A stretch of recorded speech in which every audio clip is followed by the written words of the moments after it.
perlu menjadi catatan bagi kita bersama bahwa anak-anak siswa-siswa dari MAN IC Serpong di samping penguasaan mereka terhadap materi-materi ilmu sains, juga mereka dibekali dengan ilmu-ilmu keagamaan yang kuat, sehingga kita berharap mereka yang kita inginkan menjadi pemimpin masa depan dari MAN IC ini adalah mereka yang kuat dari sisi keilmuan tanpa meninggalkan satu hal yang substansial, yaitu akhlakul karimah. Cerita tentang pesantren, saya ingin menyampaikan satu hal ya sebelum kita bicara mengiris-iris.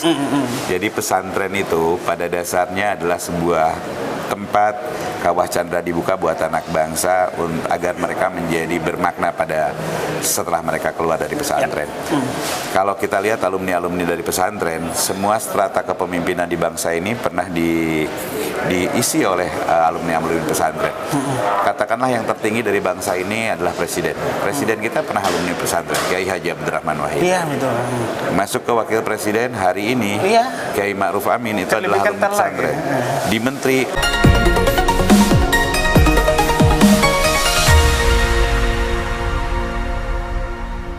Assalamualaikum warahmatullahi wabarakatuh.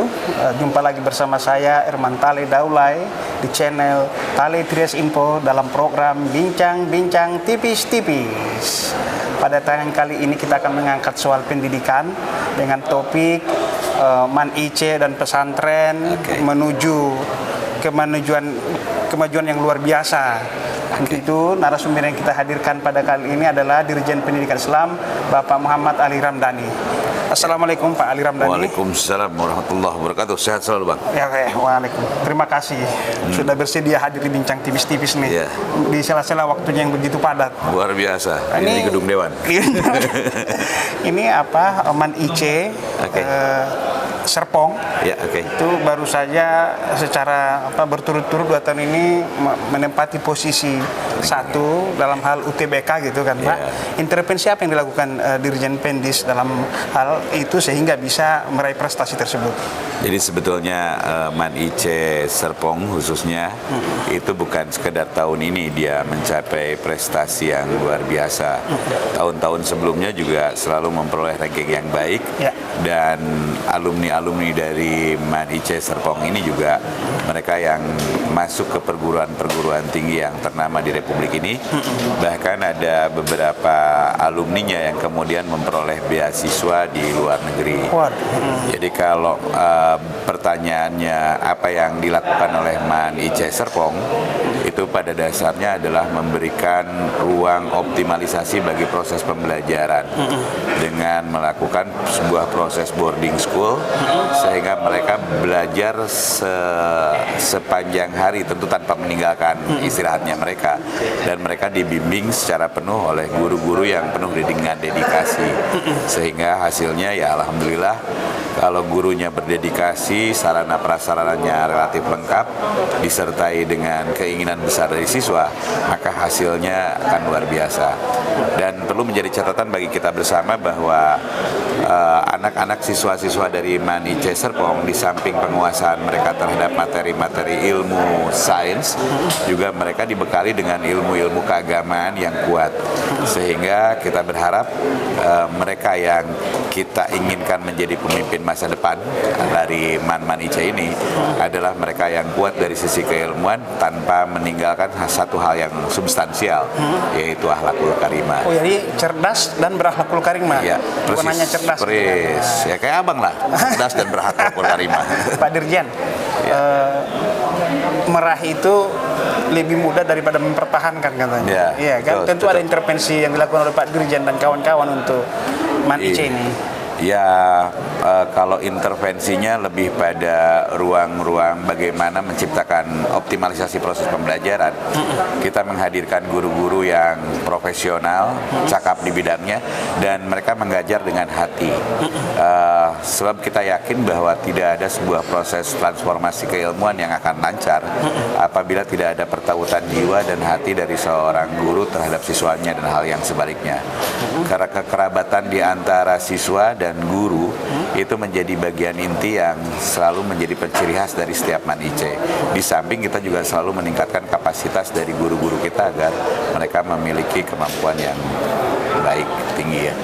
Jadi mereka selalu dilatih, mereka selalu update di dalam keilmuan dan untuk menuju Man IC itu apa yang harus dilakukan oleh seorang siswa, dan setelah dia lolos apa yang dia dapatkan di situ gitu Pak? Kalau Man IC memang kita punya hampir 20 ya Man IC, dan untuk masuk ke sana tentu tesnya juga unik ya, di samping kemampuan akademik juga tes psikologi, bahwa kita sadar orang itu tidak cukup pintar tetapi dia juga harus mampu berkolaborasi dengan sesama, sehingga salah satu kriteria yang kita tetapkan untuk menjadi siswa Man IC itu adalah salah satunya mampu melakukan kolaborasi, bersinergi, dan mereka bersahabat dengan teman-temannya. Oh, bersosialisasi diajarkan juga di sana. Ya. Supaya nggak egois ya. Persis, karena di dunia ini tidak ada Superman, yang ada adalah super team. Oke, jadi plural juga nggak di sana itu Pak? Bineka juga ya? Kebinekaan dalam konteks suku, tetapi dalam konteks ras itu plural, ada Jawa, Sunda, dan lain sebagainya. Karena kita Indonesia banget ya? Karena Man IC kita tidak menggunakan pola zonasi. Setiap warga bangsa boleh daftar ke tempat. Dari Medan, dari Jombang, dari apa ke Man IC bisa mendaftar ya? Ada Man IC Batam, kadang-kadang teman dari Jawa datang ke sana.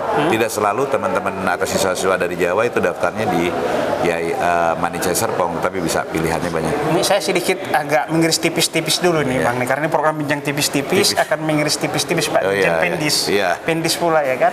Soal ini Bang, ini saya Man Umum, Malang juga masuk daftar list juga saya lihat. Kenapa nggak ditularkan juga dong Pak Dirjen, jangan hanya di IC, kan Man Umum juga perlu dong. Supaya nggak terlalu disparitasnya, nggak terlalu ini. Man dengan berbagai pembidangannya, kita itu punya pembidangan. Kalau Man IC untuk sains, Man PK itu untuk keagamaan, dan yang reguler juga kita lakukan ikhtiar-ikhtiar yang sama, meningkatkan kualitas dengan tetap menjaga menjaga iklim pembelajaran dan ekosistem yang baik. Itu menjadi penciri khas dari madrasah kita. Kalau madrasah negeri sepanjang yang saya tahu itu insya Allah dia akan memiliki kualitas yang baik.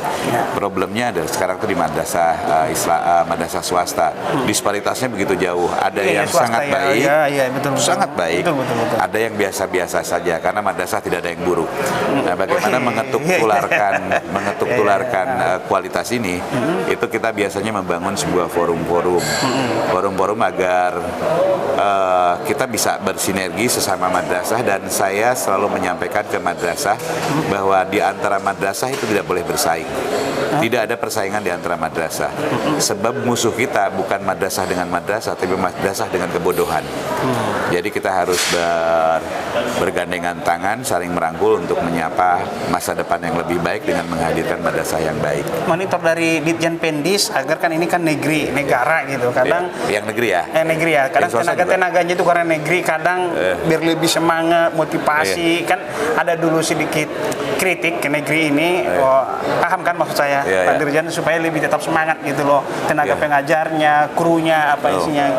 Kalau kita punya pendekatan ya untuk guru, untuk menjaga semangatnya, kita punya program 4K di mana kualifikasi, kompetensi, karir, dan kesejahteraan harus menjadi perhatian kita, sehingga mereka tidak direpotkan dengan urusan pribadinya ya. Pada sisi lain, tagline ikhlas beramal juga menjadi bagian dari ruh kita melakukan ikhtiar-ikhtiar untuk menyapa siswa-siswa kita. Dan sampai sekarang alhamdulillah guru-guru kita berdedikasi, karena kita punya falsafah sederhana bahwa madrasah itu adalah tempat mencetak orang-orang yang bahagia.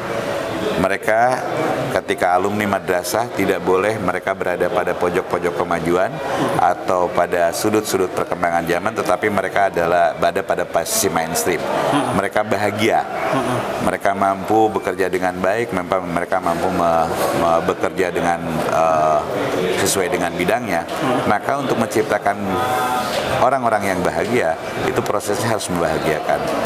Jadi kita menciptakan iklim bahagia di madrasah sebagai rumah kedua dari siswa kita, Dan ciri rumah yang bahagia itu adalah ketika hadirnya seorang guru itu menjadi sosok orang tua, anak menjadi anak.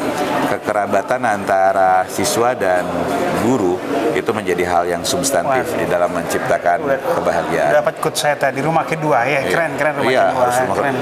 Keren nih Pak Dirjen ini ya. Unik. Jadi madrasah itu adalah, saya sebut rumah kedua karena fakta yang kita temui ketika mereka dikasih libur, misalnya seminggu, di hari ke-8 mereka sudah kangen ingin kembali ke rumah kedua mereka. Sebab di rumah kedua mereka bisa menemukan jati diri yang sesungguhnya. Dan mandiri ya Pak? Ya, di rumahnya boleh jadi ketika dia punya bakat menyanyi, dilarang sama kakaknya. Mereka punya bakat olahraga, itu terkendala oleh fasilitas. Ketika mereka masuk ke madrasah, mereka bernyanyi punya ruangnya, mereka berolahraga punya ruangnya, dan semua difasilitasi sedemikian rupa. Dan kita memberikan penghormatan terhadap siswa itu berdasarkan talentanya. Yang paling sulit dan merasa temannya teman sekandung juga bisa jadi kan? Dan ikatan emosional antar alumni itu teramat sangat kuat. Oh ya, itu abang lihat langsung itu. Iya. Ya, seperti apapun samalah. Abang juga kalau punya teman SMA kan kayak gimana? Iya. Betul. Tapi di Man IC itu apa bang penekanannya sehingga dia bisa unggul itu? Ini mungkin ada khasnya apa yang abang tawarkan? Proses pembelajarannya lebih fokus, waktu anak juga lebih terarah karena mereka dibimbing selama 7 hari dalam 1 minggu. Saya tidak ingin menyebut 24 jam ya, karena mereka juga harus istirahat. Bang Arya, karena yang wawancara orang Medan kadang suka manggil bang gitu. Oh iya, nggak apa-apa bang. Saya juga manggil abang aja. Jadi ini kembali ke pesantren dulu. Dalam wawancara saya dengan Pak Marwanda Sopang itu, beliau sangat memberi perhatian besar terhadap pesantren. Beliau wakil ketua Komisi 8 DPR RI dari fraksi Kebangkitan Bangsa. Orang yang hebat itu. Dia ingin gaungkan kembali heroiknya pesantren ini. Dulu sempat pesantren ini maaf ya, Pak Dirjen. Dulu waktu SD-nya umpamanya ekonominya lemah, prestasi akademiknya kurang. Udah pesantrenkan saja atau bandel gitu kan? Dipesantrenkan saja. Ini gimana nih menghapus stigma itu? Yang pertama saya ingin menyampaikan Bang Marwan itu ya kakak kita lah. Beliau adalah orang yang concern dengan pendidikan Islam termasuk di dalamnya pesantren dan apresiasi yang mendalam atas ikhtiar-ikhtiar beliau pada posisi apapun. Dan pada hari ini selaku pimpinan Komisi 8 saya merasakan aroma yang sama. Beliau ini adalah orang yang selalu memperjuangkan lembaga pendidikan Islam. Dan cerita tentang pesantren, saya ingin menyampaikan satu hal ya sebelum kita bicara mengiris-iris. Jadi pesantren itu pada dasarnya adalah sebuah tempat kawah candra dibuka buat anak bangsa agar mereka menjadi bermakna pada setelah mereka keluar dari pesantren. Kalau kita lihat alumni-alumni dari pesantren, semua strata kepemimpinan di bangsa ini pernah diisi oleh alumni-alumni pesantren. Katakanlah yang tertinggi dari bangsa ini adalah presiden. Presiden kita pernah alumni pesantren, Kiai Haji Abdurrahman Wahid. Iya, betul. Masuk ke wakil presiden hari ini, Kiai Ma'ruf Amin itu adalah alumni pesantren. Di menteri, abang cek sendiri, banyak alumni. Di gubernur, di bupati, sampai dengan di banyak DPR. Pejabat. Ya, apalagi DPR. Rata-rata adalah alumni-alumni yang pernah mencicipi indahnya dunia pesantren. Saya juga lulusan pesantren juga. Ini menandakan bahwa sebetulnya pesantren itu adalah sebuah kawah candra di muka yang mampu menghasilkan orang-orang yang luar biasa. Dan bahwa pesantren perlu memperoleh perhatian lebih, iya. Tetapi saya ingin meyakinkan pada masyarakat kita bahwa pesantren itu adalah tempat yang aman dan nyaman bagi pendidikan anak bangsa. Mereka yang lahir dari dunia pesantren, alumninya, saya pastikan itu paling tidak memiliki akhlak yang baik dan penguasaan materi keagamaan yang relatif lebih baik dibanding dengan orang yang tidak pernah berpesantren. Jadi saya ingin menyampaikan bahwa pesantren adalah sebuah tempat yang indah dan tepat untuk anak bangsa melakukan berbagai aktivitas peningkatan harkat martabatnya melalui proses pendidikan. Terakhir, apa program Dirjen Pendidik untuk pesantren ini? Banyak, dari mulai kita mencoba memberikan, ada 3 hal ya. Ketika Kementerian Agama menyapa pesantren ya, ada yang disebut dengan afirmasi, rekognisi, dan fasilitasi. Afirmasi adalah menyediakan program-program agar mereka memperoleh perhatian yang kuat. Jadi memberikan afirmasi itu kelebihan-kelebihan ya dibandingkan dengan lembaga pendidikan yang lain. Kemudian rekognisi. Pendidikan dunia pesantren pada masa lampau itu kerap kali menghadapi kendala-kendala ketika mereka memasuki pada sektor formal. Karena ijazahnya kadang-kadang tidak diakui ya. Dan sekarang melalui proses rekognisi dengan pola pendidikan pesantren, ada pendidikan dinia formal atau PDF, ada pendidikan kesetaraan, ada salafiyah dan lain sebagainya. Itu capaian-capaian pembelajarannya dihormati oleh negara dalam bentuk ijazah yang diakui oleh negara, itu namanya rekognisi. Dan yang berikutnya adalah fasilitasi, bahwa negara juga harus hadir, peduli terhadap berbagai sarana prasarana yang dimiliki oleh pesantren. Jadi kita hadir menyentuh berbagai kebutuhan pesantren. Yang pertama adalah afirmasi tadi, kemudian rekognisi, pengakuan, dan selanjutnya adalah fasilitasi terhadap agar pesantren ini dapat menjalankan intip kegiatannya, dan pada sisi lain dia harus berkelanjutan. Terakhir ini Pak, iris tipis-tipis terakhir. Siap. Apa pembeda undang-undang pesantren sebelum lahir dan setelah lahir? Pembedanya apa? Biar masyarakat Yang mana tahu. nih? Undang-undang pesantren udah diterbitkan nih. Ya itu dia. Pembedanya itu apa yang Bapak lihat? Pembedanya setelah lahir, maka negara itu memiliki payung hukum yang kuat untuk melakukan intervensi-intervensi. Kalau dulu kan kita mencari payung hukumnya tidak kuat, maka negara sekarang semakin kuat dan pesantren semakin kokoh. Eksistensinya diakui oleh bangsa ini karena dia ada di dalam undang-undang. Dan ke depan juga akan terus. Insya Allah mohon dukungan dari semuanya agar setiap kebijakan negara ini tetap memberikan keberpihakan terhadap pendidikan yang original khas Indonesia, pesantren. Demikian bincang tipis-tipis bersama Muhammad Ali Ramdhani, Dirjen Pendidikan Islam, Kementerian Agama Republik Indonesia. Assalamualaikum warahmatullahi wabarakatuh. Assalamualaikum.